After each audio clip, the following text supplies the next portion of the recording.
And James Dorsey is a senior fellow at the S. Rajaratnam School of International Studies at the Nanyang Technological University. He joins me live now from Singapore. Thank you so much for your time. Firstly, the stage is now set for this meeting now that the two leaders are in Singapore. Even if nothing else comes out of this meeting, it's already a historic moment, isn't it?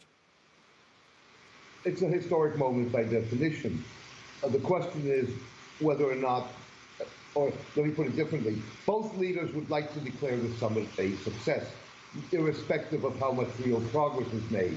But having said that, the notion among some circles that both leaders are dependent on this being a success, I think is wrong. A failure of this meeting could also work in favor of both President Trump and Chairman Kim. But the desire will be to put up a front of success.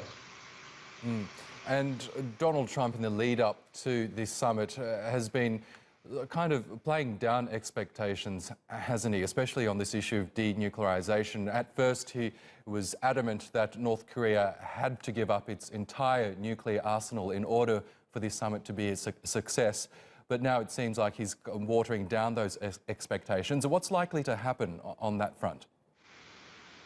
Well, I think for one thing, Kim already has two victories. The fact that he is sitting down with the U.S. president as an equal one-to-one, and the fact that President Trump has said in the past that regime change in North Korea is not on the agenda, that this is about creating a path towards prosperity for the North Koreans as well as others.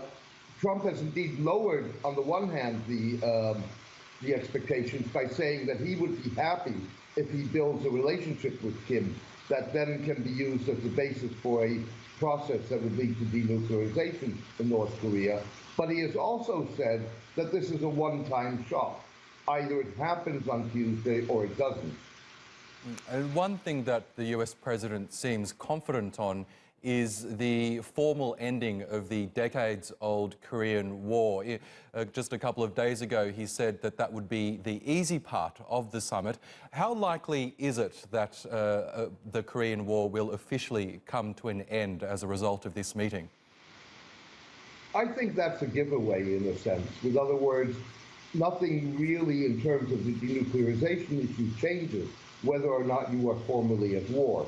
Obviously, if you do have a peace treaty, then all kinds of doors open. But those doors only open if you don't have very harsh sanctions in place that at this moment still remain in place. Yes, and in terms of the length of this summit, the US president has signaled that it might even continue for a second day. Do you think that's likely?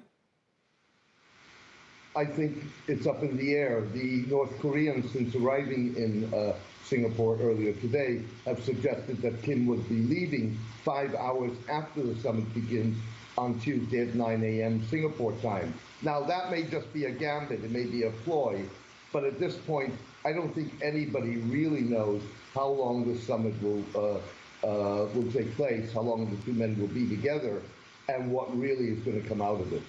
Yes, and no doubt all eyes are watching the progress in the lead up to this summit. James Dorsey in Singapore, thank you again for your time.